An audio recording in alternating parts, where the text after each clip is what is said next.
ആത്മീയമായ ഒരു ഉല്ലാസം നമുക്കുണ്ടാകണം എന്നുള്ളതാണ്. സൺഡേ സ്കൂൾ ക്ലാസ്സുകളിൽ നമ്മൾ വളരെ ചിട്ടവട്ടമായിട്ട് കാര്യങ്ങൾ പഠിക്കുന്നത് അല്പം കൂടി കളിയുടെയും ചിരിയുടെയും തമാശയുടെയും ഒക്കെ അകമ്പടിയോടുകൂടി ദൈവവചനം പഠിക്കുവാനും പാട്ടുകൾ പഠിക്കുവാനും കുറച്ചുകൂടി സന്തോഷപൂരിതമായ ഒരു അനുഭവത്തിലൂടെ വെക്കേഷൻ ബൈബിൾ ക്ലാസ്സുകൾ ക്രമീകൃതമാകണം. അതാണ് ഈ യൂറോപ്യസിന്റെ പ്രധാനപ്പെട്ട ലക്ഷ്യം. എന്നാൽ ദൈവത്തെ മറന്ന് ഒന്നും ചെയ്യരുത് കുഞ്ഞൊരു പാട്ടുണ്ടല്ലേ? ആ പാട്ടിന്റെ ആദ്യം തന്നെ ദൈവത്തെ ദൈവത്തെ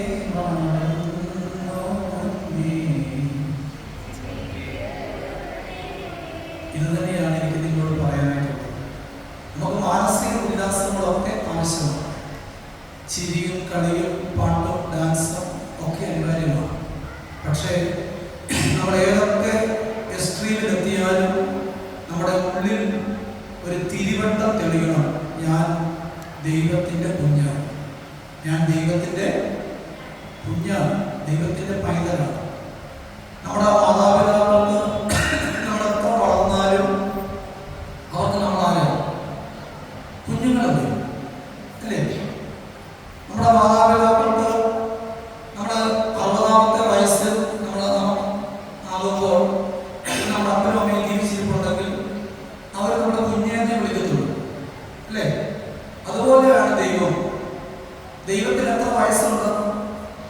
ദൈവത്തിന് എത്ര വയസ്സുണ്ട്? ആർക്കെങ്കിലും പറയാൻ പറ്റും ദൈവത്തിന് എത്ര വയസ്സുണ്ടെന്ന്? ആർക്കും പറയാൻ പറ്റത്തില്ല. കാരണം എന്താ? അവൻ അനാദിയായും ശാശ്വതമായും ദൈവമാണ്. ദൈവം എപ്പോൾ ഉത്ഭവിച്ചുവെന്ന് തെളിവുകളൊന്നുമില്ല. പക്ഷേ ദൈവം ഒരു സൃഷ്ടിയല്ല, ആണോ? അല്ല, സ്വയംഭൂവാണ് ദൈവം. പിതാക്കന്മാർ നമ്മളെ പഠിപ്പിക്കുന്ന ദൈവം ആരാണ്? അവൻ അനാദിയായും ശാശ്വതമായും ദൈവമാണ്. അവൻ സ്വയംഭൂവാണ്. ഒരു പ്രായം കണക്കാക്കാൻ പറ്റുന്നില്ല. പിന്നെ പ്രായം കണക്കാക്കുന്നത് ആർക്കാണ്? നമുക്ക് ഓരോരുത്തർക്കുമാണ്. അതുകൊണ്ട് ദൈവത്തിന്റെ കുഞ്ഞുങ്ങളാണ് 100 വയസ്സുള്ള ആളും 1 വയസ്സുള്ള ആളും 50 വയസ്സുള്ള ആളും എല്ലാം ആരാണ്? ദൈവത്തിന്റെ കുഞ്ഞുങ്ങളാണ്. അതുകൊണ്ട് ദൈവത്തെ മറന്നൊന്നും നമ്മൾ ചെയ്യാൻ പാടില്ല എന്നുള്ള ബോധ്യം നമുക്ക് എപ്പോഴും ഉണ്ടാവണം. ഈ വർഷത്തെ നമ്മുടെ ചിന്താവിഷയം എന്തായിരുന്നു? ഓർമ്മിച്ചു. വിശുദ്ധ ലൂക്കോസിന്റെ സുവിശേഷം 11-ാം അധ്യായം 1-ാം വാക്യം. എന്താണ്? പ്രാർത്ഥിക്കാം എന്നല്ല, നമുക്ക് പ്രാർത്ഥിക്കാം. എനിക്ക് പ്രാർത്ഥിക്കാമെന്നോ നിനക്ക് പ്രാർത്ഥിക്കാമെന്നോ അല്ല, നമുക്ക് പ്രാർത്ഥിക്കാം. പ്രാർത്ഥന എപ്പോഴും എന്താണ്? ഒരു ഫെലോഷിപ്പാണ്, ഒരു കൂട്ടായ്മയാണ്. നമുക്കൊരു ഒറ്റയ്ക്ക് പ്രാർത്ഥിക്കാം, കൂട്ടായിട്ട് പ്രാർത്ഥിക്കാം. ഏത് പ്രാർത്ഥനയ്ക്കാണ് കൂടുതൽ ശക്തി എന്നറിയോ? കൂട്ടായി പ്രാർത്ഥിക്കുമ്പോഴാണ് ശക്തി. കൂട്ടായി പ്രാർത്ഥിക്കുമ്പോൾ ശക്തി പറഞ്ഞാൽ 3 പേര് ഒരുമിച്ച് ഇരുന്ന് പ്രാർത്ഥിക്കുകയാണ്. അവിടെ എത്ര പേരുണ്ട്? 3 പേരുണ്ട്. പക്ഷെ ഈ 3 പേരുടെയും മനസ്സും ചിന്തയും വികാര വിചാരങ്ങളെല്ലാം ഒരുമനപ്പെട്ടെങ്കിൽ മാത്രമേ ആ പ്രാർത്ഥനയ്ക്ക് എന്തുള്ളൂ? ശക്തിയുണ്ട്. പ്രാർത്ഥനയ്ക്ക് ഒരു ശക്തിയുണ്ട്, അല്ലേ?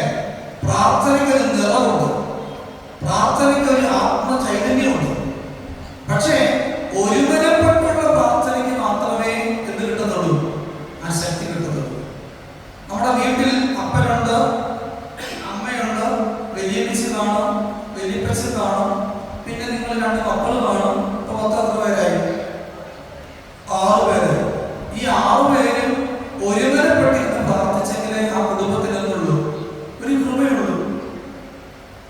സന്ധ്യാപ്രാർത്ഥനയ്ക്ക് വലിയപ്പൻ വീടിന്റെ ടെറസിലും വലിയമ്മ കട്ടിലേലും അപ്പൻ മുറ്റത്ത് ആ സിറ്റൗട്ടിൽ ആ ചാരിവസ്ത്രങ്ങളിൽ കിടന്ന് അമ്മയും നിങ്ങളുടെ പ്രാർത്ഥിച്ചാൽ ആ പ്രാർത്ഥനയ്ക്ക് ശക്തിയുണ്ടോ? അങ്ങനെ പ്രാർത്ഥിക്കുന്ന വീടുകളുണ്ടോ? വീട്ടുണ്ടോ? ഒന്ന് കൈപ്പോ. അങ്ങനെ പ്രാർത്ഥിക്കുന്ന വീടുകളിലുണ്ടോ? ഉണ്ടോ? വലിയപ്പൻ ടെറസിന്റെ മുകളിൽ, വലിയമ്മ കട്ടിലേല്, അപ്പൻ വീടിന്റെ സിറ്റൗട്ടിൽ ചാരിവസ്ത്രയില്, അമ്മയും 2 പിള്ളേരും പായലിരുന്ന് എന്താ ദിശയമേ. അങ്ങനെ പ്രാർത്ഥിക്കുന്ന വീടുകളുണ്ടോ? അങ്ങനെ ഉണ്ടെങ്കിൽ ഇനി ഉണ്ടാകരുത്. ഒരുമനപ്പെട്ട് പ്രാർത്ഥിക്കണം. അപ്പം പ്രാർത്ഥിക്കാൻ ഇറങ്ങി പോകുമ്പോൾ നിങ്ങൾ ഗേറ്റ് കൊടുക്കണം, വിളിച്ചോണ്ടല്ലോ. വലിയപ്പോ കണക്കിന് വിളിച്ചോണ്ടി തരണം. പറഞ്ഞ മനസ്സിലായോ? വീട്ടിൽ എല്ലാവരും കൂടി ഒരുമനപ്പെട്ട് എന്ത് ചെയ്യണം? പ്രാർത്ഥിക്കണം. അപ്പൊ പ്രാർത്ഥനയ്ക്ക് എന്ത് വേണം? ഒരു ഒരുമനപ്പെട്ടുള്ള പ്രാർത്ഥന, യൂണിറ്റി വേണം, ഐക്യം വേണം.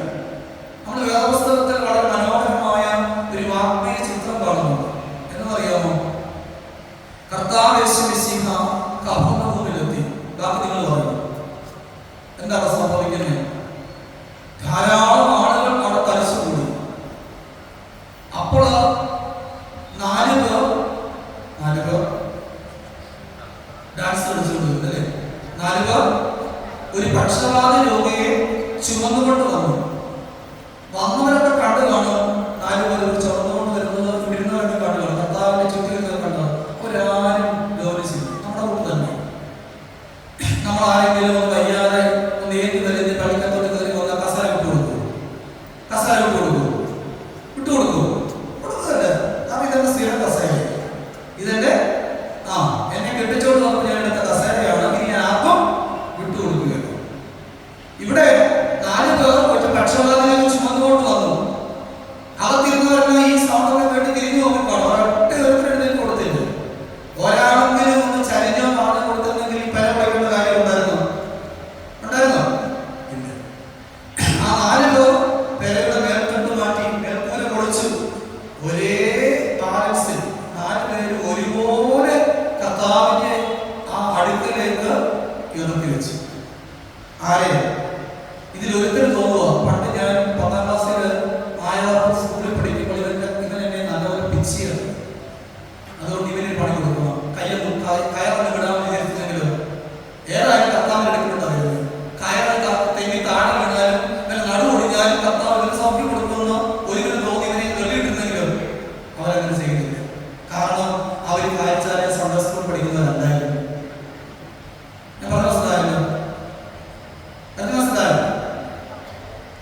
അത് എത്രാമത്തെ ലോയ? 10ാമത്തെ, 3ാമത്തെ ലോയ. പ്രാർത്ഥിക്കുന്ന മനുഷ്യത്തിലെ റെസ്പോൺസ്, ചില റിയാക്ഷൻസ് ഉണ്ടാകണം. എത്രമാത്രം പ്രാർത്ഥനയുടെ ആത്മാവിൽ നമ്മൾ ഇറങ്ങി ചെല്ലുന്നോ അത്രമാത്രം ചില റിയാക്ഷൻസ് നമ്മളിൽ ഉണ്ടാകണം. Positive reactions. ഞാൻ പറഞ്ഞ മനസ്സിലായോ? ഇതാണ് പ്രാർത്ഥനയുടെ അനുഭവം. ഈ വർഷത്തെ നമ്മുടെ ചിന്താവിഷയം എന്താണ്? നമുക്ക് പ്രാർത്ഥിക്കാം. പ്രാർത്ഥിക്കുന്നവരായിട്ട് നമ്മൾ മാറണം. പറഞ്ഞ മനസ്സിലായോ? പ്രാർത്ഥിക്കുന്നത് എപ്പോഴും നമുക്ക് തോന്നുമ്പോഴല്ല പ്രാർത്ഥിക്കേണ്ടത്. പ്രാർത്ഥിക്കുന്ന ചില ചിട്ടവട്ടങ്ങളൊക്കെ ഉണ്ട്. പറഞ്ഞ മനസ്സിലായോ? പ്രാർത്ഥിക്കുന്ന ചില ചിട്ടവട്ടങ്ങളുണ്ട്. രാത്രി നമസ്കാരം നമ്മൾ എഴുന്നേൽക്കുമ്പോൾ 9 മണിക്കല്ല നടത്തേണ്ടത്. രാത്രി നമസ്കാരം എപ്പോൾ നടത്തണം? അത് രാവിലെ നടത്തണം. 12 മണിക്ക് നടത്തുന്നതാണ് നമ്മളെ കൊണ്ട് പകത്തല്ല. 5 മണിക്കെങ്കിലും നടത്തണം. ചില സമയബന്ധികളൊക്കെ ഉണ്ട് ഈ പ്രാർത്ഥനയ്ക്ക്. നമ്മൾ 12 മണിക്ക് എഴുന്നേറ്റത്, ഉച്ചയ്ക്ക് 12 മണിക്കാണ് നമ്മൾ എഴുന്നേറ്റ്. വെളുപ്പാക്കാലം 3 മണി വരെ മൊബൈൽ തോണ്ടിക്കൊണ്ട് കിടന്ന് ഉറങ്ങി എന്ന് പോയി. ഇപ്പം അങ്ങനെയാണല്ലോ. വെളുപ്പാക്കാലത്ത് 3 മണി 4 മണി ആകുമ്പോഴാണ് നമ്മളൊക്കെ ഒന്ന് ഉറങ്ങുന്നത്. അതുവരെ തോണ്ടിക്കൊണ്ടിരിക്കുക. വെറ്റി ചുണ്ണാമ്പ് വെട്ടുന്ന പോലെ ഫുൾ ടൈം തോണ്ടൽ അല്ലേ? 100 കഴിഞ്ഞ അപ്പച്ചനും 10 വയസ്സ് കഴിഞ്ഞ കൊച്ചുമോളും 56 വയസ്സ് കഴിഞ്ഞ കരിമോളും എല്ലാം എന്താ? തോണ്ടൽ. അതുകൊണ്ട് പ്രാർത്ഥിക്കുന്നതിന് ചില സമയപരിധികളൊക്കെ ഉണ്ട്. നമുക്ക് തോന്നുമ്പോഴല്ല പ്രാർത്ഥിക്കേണ്ടത്. മനസ്സിലായല്ലോ? അതുകൊണ്ട് പ്രാർത്ഥനയുടെ ആ സമയബന്ധിതമായി അതിനായി പിതാക്കന്മാർ നമുക്ക് യാമങ്ങൾ നൽകിയിരിക്കുന്നു. യാമങ്ങളുടെ പ്രത്യേകത എന്താ? യാമനമസ്കാര പ്രത്യേകത എന്താ? പ്രാർത്ഥന കൊണ്ട് സമയത്തെ വിശുദ്ധീകരിക്കുന്നതാണ് യാമനമസ്കാരത്തിന്റെ പ്രസക്തി എന്ന് പറയുന്നത്. ഓരോ സമയങ്ങളെയും പ്രാർത്ഥന കൊണ്ട് എന്ത് ചെയ്യുക? വിശുദ്ധീകരിക്കുകയാണ്. ഞങ്ങളുടെ വാക്കുകൾ അധ്യക്ഷ പ്രസംഗം ഉപസംഹരിക്കുകയാണ്. ഈ 2024 OBBSന്റെ ഈ ശുശ്രൂഷകളിലൂടെ, ക്ലാസുകളിലൂടെ, ഈ അനുഭവങ്ങളിലൂടെ നാം കടന്നു പോകുമ്പോൾ നമ്മളെല്ലാവരും ആരായി മാറണം? ആരായി മാറണം? നമ്മളെല്ലാം ആരായി മാറണം? പ്രാർത്ഥന മനുഷ്യരായിട്ട് മാറണം. അതിന് ദൈവത്തിന്റെ പരിശുദ്ധാത്മാവ് നമ്മളെ എല്ലാവരെയും ഇടയാക്കട്ടെ എന്ന് ആശംസിച്ചുകൊണ്ട് എൻ്റെ അധ്യക്ഷ പ്രസംഗം വിരമിക്കുന്നു. ഇപ്പോൾ ഉദ്ഘാടന പ്രസംഗത്തിനായിട്ട് സൺഡേ സ്കൂൾ വൈസ് പ്രസിഡന്റ് ഏറ്റവും ബഹുമാനനായ അനസ് മാത്യുവിനെ ക്ഷണിക്കുന്നു. ദൈവത്തിന്റെ വലിയ തിരുനാമം മഹത്വപ്പെടുമാറാകട്ടെ.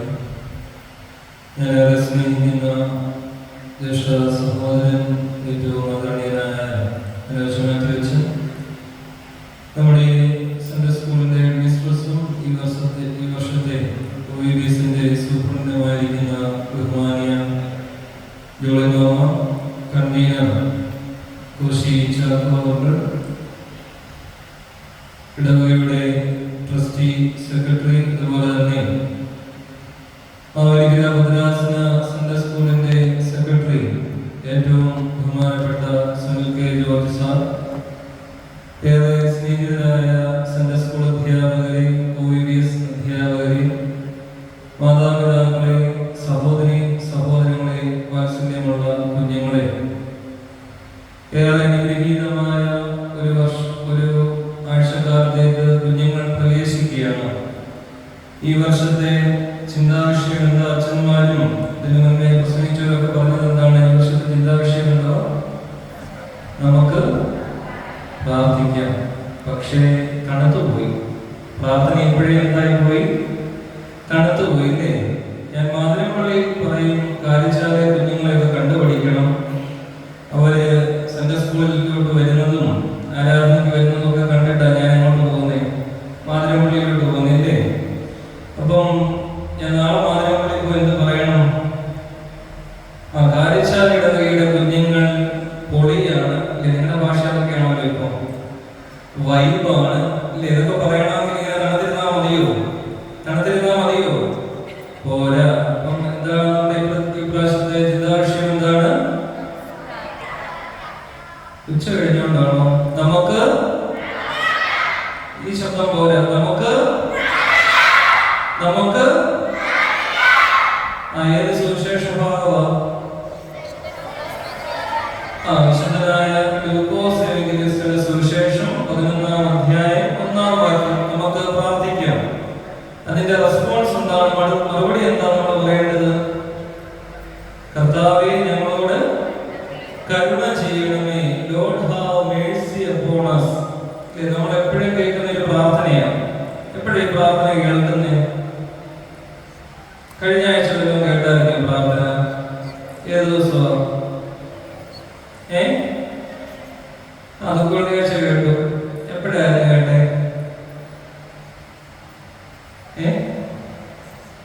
ദുഃഖവെള്ളിയാഴ്ച അല്ലാതെ എപ്പോഴാണ് കേൾക്കുന്നത്? ഈ പ്രാർത്ഥന എപ്പോഴും നമ്മുടെ പ്രാർത്ഥനയിലെ ആരാധന സമയത്ത് കേൾക്കുന്നതാണ്. കുറിയേലായസോൻ എടുക്കൽ ദേവരാണ്.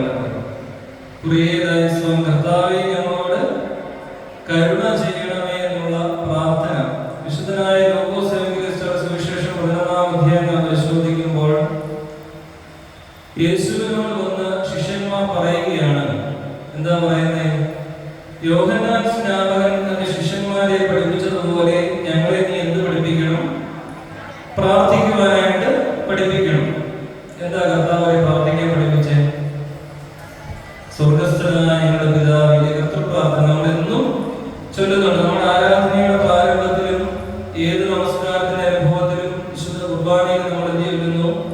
കർത്താവ് തന്റെ ശിഷ്യന്മാരെ പഠിപ്പിച്ച പ്രാർത്ഥന വിസ്മരിച്ച് നമ്മൾ പോകുന്നില്ല. നമ്മൾ എപ്പോഴും അതെന്ത് ചെയ്യുന്നുണ്ട്? അയവിറക്കുന്നുണ്ട്.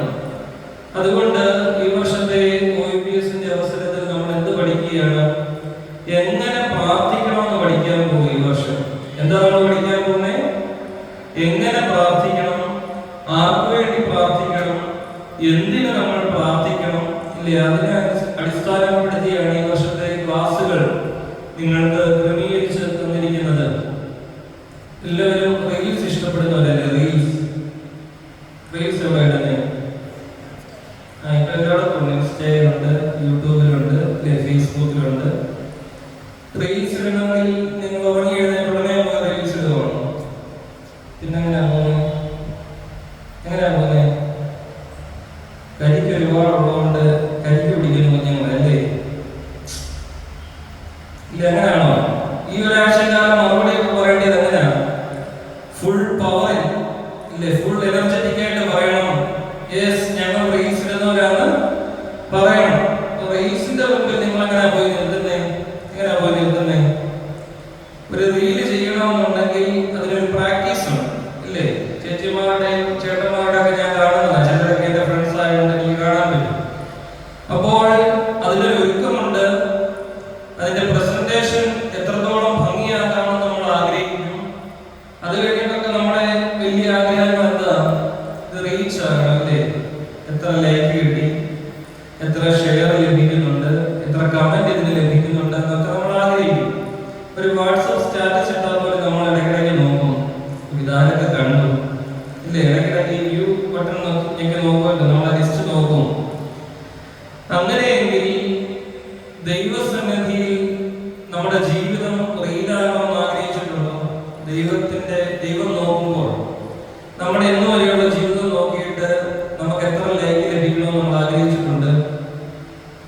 ഒരു ലൈക്ക് ലഭിക്കണമെന്ന് ആഗ്രഹിച്ചിട്ടുണ്ടോ? അല്ല, ഇപ്പോൾ ആഗ്രഹിക്കുന്നവരുണ്ടോ? ഇതുവരെ നിങ്ങൾ അങ്ങനെ ചിന്തിച്ചിട്ടില്ലേ? ഇപ്പോൾ ആഗ്രഹിക്കുന്നുണ്ടോ? എന്റെ ദൈവം എന്റെ ജീവിതത്തിൽ നോക്കി ഒന്ന് ലൈക്ക് ചെയ്യണം. ആരും ആഗ്രഹിക്കുന്നില്ലേ? ഇന്നത്തെ ദൈവം എത്ര പേർ ആഗ്രഹിക്കുന്നുണ്ട്? എന്റെ ജീവിതത്തോട് നോക്കി ദൈവം ഒന്ന് കമന്റ് ചെയ്യണം, എന്നെ ഒന്ന് ഉയർത്തണം, ആയിരിക്കുന്ന ഓരോ പടികളിലും കടന്നു പോകുമ്പോൾ എന്നെ ഉയർത്തണം. അങ്ങനെയൊക്കെ ഉണ്ടെങ്കിൽ നമുക്ക് എന്ത് വേണം? ജീവിതത്തിൽ പ്രാർത്ഥന വേണം. അതുകൊണ്ടാണ് ഒരു ആൻഡ്രോയിഡ് ഫോൺ നമ്മുടെ കയ്യിലുണ്ടെങ്കിൽ ഒരു 2-3 മാസം ഇതിന്റെ സോഫ്റ്റ്വെയർ അപ്ഡേറ്റ് ചെയ്ത് കഴിഞ്ഞൊരു നോട്ടിഫിക്കേഷൻ വരും. എന്ത് പറയും? അപ്ഡേറ്റ് ആകാൻ സമയമായി. നമ്മൾ ഫ്രീ വൈഫൈ ഉള്ളത് പോയിരുന്നത് അപ്ഡേറ്റ് ചെയ്യും. അപ്പോൾ നമ്മളെല്ലാം അപ്ഡേറ്റ് ആയിരിക്കുമ്പോൾ ആത്മീയ ജീവിതത്തിൽ അപ്ഡേറ്റ് ആയിട്ടിരിക്കുക. അങ്ങനെ ഒരാഴ്ചക്കാലത്തെ കഷ്ടാനുഭവ ശുശ്രൂഷയിൽ നമ്മൾ പങ്കെടുത്ത് നമ്മൾ അപ്ഡേറ്റഡ് ആയി. ഇനി നമ്മൾ പഴമയിലേക്ക് പോകാനല്ല, മറിച്ച് എന്നും പുതുതായി നിൽക്കുവാൻ ദൈവം സഹായിക്കുന്നതാണ് പ്രാർത്ഥന എന്നുള്ളത്. അതുകൊണ്ട് ബഹുമാനപ്പെട്ട മനോജൻ ഓർമ്മിച്ചതുപോലെ 7 യാമങ്ങൾ 3 യാമങ്ങളായി നമുക്ക് നൽകി. എന്നാൽ 3 യാമങ്ങൾ 2 യാമങ്ങളായി നമ്മൾ ചുരുക്കി. ആ 2 യാമങ്ങളിൽ നിന്ന് 1 യാമമായി നമ്മുടെ പ്രാർത്ഥന മാറി. അങ്ങനെ ആകാതിരിക്കുവാൻ മാതാപിതാക്കൾക്കും പൗരോഹിത്യ ശ്രേണിയിലുള്ളവർക്കും കുഞ്ഞുങ്ങൾക്കും ഒക്കെയുള്ള ഒരു പുതുക്കത്തിന്റെ അവസരമാണ് ഈ OBS എന്ന് പറയുന്നത്. അതുകൊണ്ട് ഈ വർഷത്തെ OBSൽ നിങ്ങൾ നല്ല കുഞ്ഞുങ്ങളായി ഏറ്റവും ശ്രദ്ധേയമാവിരിക്കുന്ന ഭദ്രാസനത്തിലെ ഏറ്റവും നല്ല യൂണിറ്റായി ബെസ്റ്റ് യൂണിറ്റായി മാറ്റപ്പെടുവാൻ അടുത്ത വർഷം സൺഡേ സ്കൂൾ വാർഷികം ഇപ്പോൾ കടന്നു വരുന്നുണ്ട്. അന്നേരം അധ്യാപകർ വന്ന് പറയുവാൻ ഞങ്ങളുടെ കുഞ്ഞുങ്ങൾ മിടുക്കന്മാരും മിടുക്കികളായിരുന്നു എന്ന് പറയപ്പെടുവാൻ ദൈവം സഹായിക്കട്ടെ എന്ന് പ്രാർത്ഥിക്കുന്നു. ഏറ്റവും ബഹുമാനപ്പെട്ട മനോജച്ചന്റെയും നമ്മുടെ സൺഡേ സ്കൂളിന്റെ അധ്യാപകർ എല്ലാവരുടെയും പേരിൽ കടന്നു വന്നിരിക്കുന്ന കുഞ്ഞുങ്ങളുടെ എല്ലാവരുടെയും പേരിൽ ഈ വർഷത്തെ OBS ഉദ്ഘാടനം ചെയ്യപ്പെട്ടതായി ദൈവനാമത്തിൽ പ്രഖ്യാപിക്കുകയും ചെയ്യുന്നു.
അതുപോലെ തന്നെ എന്നെയും സഹോദരങ്ങളെ സ്നേഹിക്കുകയും ചെയ്യുന്ന പ്രിയപ്പെട്ട മനോജൻ, നമ്മുടെ മാവേലിക്കരയുടെ സൺഡേ സ്കൂളിന്റെ ഭദ്രാസന വൈസ് പ്രസിഡന്റ് അല്ലച്ചൻ, കാത്തേപ്പള്ളി ഡിസ്ട്രിക്റ്റിലെ മുൻ ഇൻസ്പെക്ടറായിരുന്ന ഡോക്ടർ ജോളി മാമ, പ്രിയപ്പെട്ട ട്രസ്റ്റി സെക്രട്ടറി, കമ്മിറ്റി അംഗങ്ങളെ, പ്രിയപ്പെട്ട ഏവരെയും, പ്രിയപ്പെട്ട മാതാപിതാക്കളെ, പ്രിയപ്പെട്ട കുട്ടികളെ, ഈ ആഴ്ച തന്നെ ഏതാണ്ട് 23 മുതൽ 30 OBS യൂണിറ്റുകൾ ആരംഭിച്ചു കഴിഞ്ഞു. എല്ലാ യൂണിറ്റുകളിലും കൂടി സൗണ്ട് വല്ലാതായി, സൗണ്ട് വരുന്നില്ല എന്നൊരു സാഹചര്യത്തിലേക്ക് പോകട്ടെ. എങ്കിലും കാഴ്ചപ്പള്ളി ഞാൻ ഏറ്റവും അധികം സ്നേഹിക്കുന്ന പള്ളികളിൽ ഒന്നായതുകൊണ്ട് യൂണിമാ വിളിച്ചപ്പോൾ തന്നെ ഓടി എത്തുകയും പിന്നെ അച്ഛൻ്റെ ഇതുകൂടെ ഉണ്ടായപ്പോഴത്തേന് കൂടി ഞാൻ ഇവിടെ എത്തുകയായിരുന്നു. എങ്കിലും ഞാൻ ഇതുപോലെ വലിയ പ്രസംഗത്തിൻ്റെ ഒരു പ്രശസ്തിയൊന്നും ഉള്ള ആളല്ല. എന്തെങ്കിലുമൊക്കെ ഇൻട്രാക്ഷനാണ് ഞാൻ ഉദ്ദേശിക്കുന്നത്. പക്ഷേ ഉദ്ഘാടന സമ്മേളനമാകുമ്പോൾ അതൊന്നും പറ്റത്തില്ലല്ലോ. അതുകൊണ്ട് എന്തെങ്കിലുമൊക്കെ രണ്ട് വാക്കുകൾ പറയുമ്പോൾ കുറച്ച് അറിവുകളുള്ള ആളാണല്ല അത് മനസ്സിലായിക്കോളൊക്കെ വിചാരിച്ച് ഒന്ന് സംസാരിക്കുന്നേ ഉള്ളൂ. അപ്പോൾ എല്ലാവരും റെഡിയാണല്ലേ? ചെറിയൊരു കഥ പറയാം. എല്ലാവരും പറഞ്ഞോട്ടെ. ഒരിടത്ത് ഒരു ആമയും മുയലുണ്ടായിരുന്നു. ഒരു ആമയും ഒരു മുയലുണ്ടായിരുന്നു. ഈ ആമയും മുയലും എന്ന് പറഞ്ഞാൽ വളരെ തിക് ഫ്രണ്ട്സ് ആയിരുന്നു. നിങ്ങളൊക്കെ എന്താ പറയുന്നത്? Chandrabose thick friends. ഇങ്ങനെ ഒരു ദിവസം ഇങ്ങനെ കളിക്കും. ആമയും മുയലൂടെ ഇങ്ങനെ കളിക്കും. ഒരു ദിവസം രാവിലെ ഈ ആമയും മുയലൂടെ ഇങ്ങനെ കളിച്ചോണ്ടിരിക്കുമ്പോൾ ഈ മുയൽ ഇങ്ങോട്ട് വന്നു. മുയൽ വെച്ച് പറഞ്ഞു, അമ്മച്ചാരെ നമുക്കൊരു മത്സരം നടത്തി നോക്കല്ലോ. ഞാൻ പറഞ്ഞു മത്സരം വേണ്ട, ഇങ്ങനെ കളിച്ചാൽ മതി. മുയൽ വീണ്ടും നിർബന്ധിക്കുക ഒരു മത്സരം നടത്താൻ വേണ്ടി. അതിന് ലാസ്റ്റ് ഒരു തീരുമാനമായി മുയലും ആമയുടെ ഒരു ഓട്ട മത്സരം നടത്തുവാൻ തീരുമാനമായി. ഓട്ടം എവിടെന്നറിയോ? മലയുടെ അടിവാരം മുതൽ പുഴയുടെ കര വരെ. എവിടാ എന്ന് പറഞ്ഞേ? മലയുടെ അടിവാരം മുതൽ പുഴയുടെ കര വരെ ഓട്ട മത്സരം. അങ്ങനെ നേരെ മരമര എടുത്തു. ഇവർ ഓട്ട മത്സരത്തിൽ റെഡിയായിട്ട് ഇങ്ങനെ വരുവാ. അതല്ലോ വന്നു ഓട്ട മത്സരം റെഡി എന്ന് പറയുമ്പോ ആദ്യം ഒരു വര വരച്ചോ. സ്റ്റഡി കേറി നിന്നു. റെഡി വരച്ചു. സ്റ്റഡി കേറി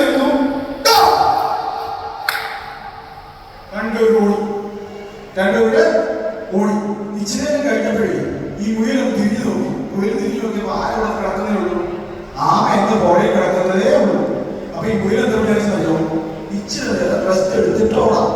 രാമ പതുക്കെ ആ മരത്തിലൂടെ ചാരി കാണാൻ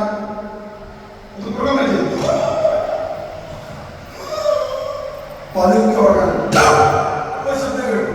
മുയിലുണർന്നുകൊണ്ട് ആര് ഇവിടെ നിൽക്കുന്നു, പുഴകര നിൽക്കുന്നു, ആര് നിൽക്കുന്നു? ആമ. അപ്പൊ ആര് ജയിച്ചു? ആമ ജയിച്ചു. പിറ്റേ ദിവസം നേരം എടുത്തു. മുയലിന്റെ മുഖത്ത് ഭയങ്കര സങ്കടം. മുയൽ വീണ്ടും വന്നിട്ട് പറഞ്ഞു, ആമച്ചാരെ എനിക്കൊരു അബദ്ധം പറ്റി, നമുക്ക് ഒന്നുകൂടെ മത്സരം നടത്തുക.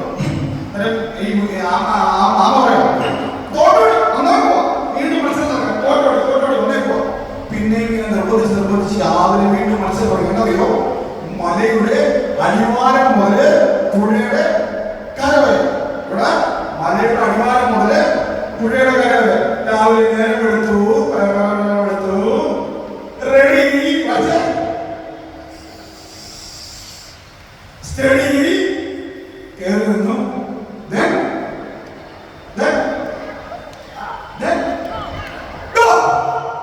രണ്ടുപേരും ഓടി. ഇപ്പൊ ആര് ജയിച്ചു? കാണും. മുയൽ ജയിച്ചു. മുയൽ ഒറ്റ ഓടത്തിലൂടെ ചെന്ന് മുയൽ ജയിച്ചു.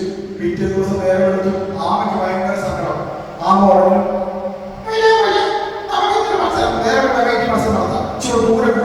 ഇത് ഇച്ചിരി ദൂരം. ഈ മലയുടെ അടിവാരം മുതൽ പുഴയുടെ അക്കരെ വരെ നടത്താമോ? പുഴയുടെ അക്കരെ വരെ നോക്കിയോണം. മലയുടെ അടിവാരം മുതൽ പുഴയുടെ അക്കരെ വരെ നടത്താൻ പറഞ്ഞു. രാവിലെ നേരം എടുത്തു. റെഡി, സ്റ്റഡി, കയറി നിന്നു. ഓടിച്ചെത്തി. മുയൽ എവിടെ ചെന്ന് നിന്നു? പുഴയുടെ കാര്യത്തിൽ നിന്നു. മുയലിന് കാണാൻ പറ്റുമോ? മുയൽ അതിപ്പോൾ ചാടി. പക്ഷെ നന്ദി കിടന്നുള്ളൂ. പക്ഷെ ആമ എവിടെ ചെന്നു? ആമ അക്കരെ ചെന്നു. ആര് ജയിച്ചു? ആമ ജയിച്ചു. പിന്നെ പിറ്റേ ദിവസം നേരം എടുത്തു. വീണ്ടും ഇവർ തമ്മിൽ സംസാരിക്കുക. അന്നേരം മുയല് പറഞ്ഞു, ചാനൽ രാത്രി നെറ്റിലൊക്കെ പോയി സെർച്ച് ചെയ്ത് സ്വിമ്മിങ് ഞാൻ പഠിച്ചിട്ടുണ്ട്, അതുകൊണ്ട് നാളെ ഒന്നുകൂടെ മത്സരമാണ്.